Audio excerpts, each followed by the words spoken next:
Assalamualaikum warahmatullahi wabarakatuh. Baiklah, saya Safira Yolanda ingin menjelaskan tentang kisah Kapitan Patimura. Patimura habis pada penghujung tahun 1817. Benteng Dordrecht kembali direbut Belanda dan Patimura ditangkap di Sirisori, Maluku Tengah pada 11 November 1817. Patimura tidak langsung dihukum karena Belanda menawarkan kerjasama kepadanya, walau tawaran itu ditolaknya mentah-mentah.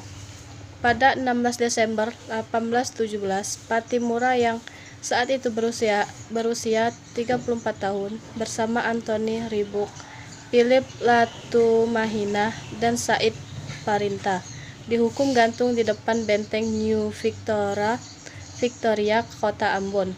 Sebelum dihukum, Patimura berseru, "Hiduplah rakyat Maluku! Lanjutkan pertempuran, orang-orang akan menjadi bebas. Cengkeh merica akan tumbuh lagi." Nama Kapitan Patimura dan perjuangannya terus dikenang sampai Indonesia meraih kemerdekaan. Pada 6 November 1973, pemerintah Republik Indonesia menetapkan Patimura sebagai pahlawan nasional.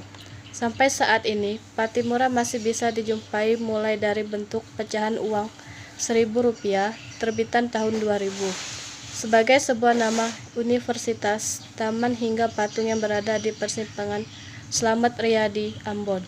Selain itu, tanggal 15 Mei setiap tahunnya kota Ambon merayakan Hari Patimura sebagai penghormatan perjuangan sang pahlawan. Sekian penjelasan dari saya. Wassalamualaikum warahmatullahi wabarakatuh. Mas Matulesi atau lebih dikenal dengan nama Kapitan Patimura lahir di Saparua, Maluku pada 18 Juni 1783. Namanya masyhur sebagai pahlawan nasional Indonesia karena berani melawan penjajahan Belanda. Nama Kapitan Patimura disematkan untuk Matulesi pada 14 Mei 1817. Setelah ia ditunjuk oleh seluruh rakyat Saparua sebagai pemimpin pemberontakan terhadap Belanda. Sehari setelahnya, pemberontakan rakyat Saparua terjadi dan menjalar ke daerah-daerah antara lain Hanimoa, Haruku, Nusa Laut, Ambon, dan Seram. Sebelum pemberontakan pecah, pihak Belanda berupaya bernegosiasi, tetapi Patimura menolak dan konon mengucapkan ini, "Orang-orang telah mengakui dan menunjuk saya, Patimura, dengan rahmat Tuhan sebagai pemimpin mereka. Kami tidak ingin dikuasai lagi." Kisah perjuangan rakyat Maluku yang dipimpin Kapitan Patimura diceritakan kembali di surat kabar The News Girl pada 1955. Sumber The News Girl.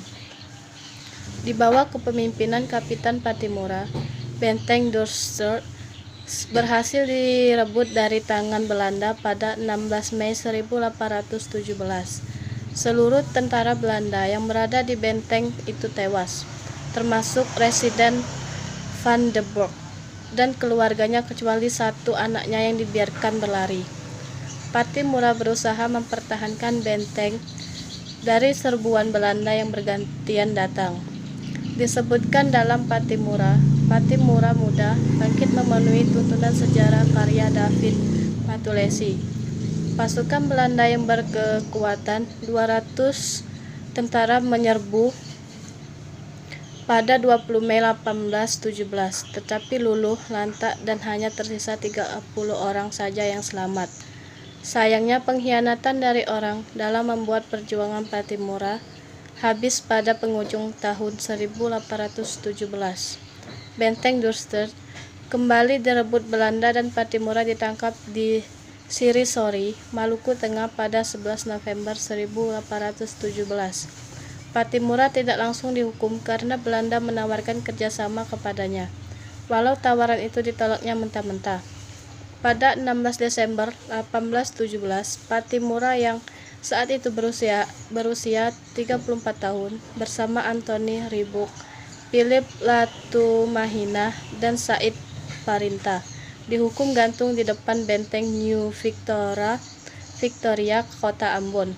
Sebelum dihukum, Patimura berseru, "Hiduplah rakyat Maluku! Lanjutkan pertempuran, orang-orang akan menjadi bebas. cengkeh merica akan tumbuh lagi. Nama Kapitan Patimura dan perjuangannya terus dikenang sampai Indonesia meraih kemerdekaan. Pada 6 November 1973, pemerintah Republik Indonesia menetapkan Patimura sebagai pahlawan nasional. Sampai saat ini, Patimura masih bisa dijumpai mulai dari bentuk pecahan uang Rp1.000 terbitan tahun 2000, sebagai sebuah nama universitas, taman hingga patung yang berada di persimpangan Slamet Riyadi, Ambon. Selain itu, tanggal 15 Mei setiap tahunnya Kota Ambon merayakan Hari Patimura sebagai penghormatan perjuangan sang pahlawan. Sekian penjelasan dari saya. Wassalamualaikum warahmatullahi wabarakatuh.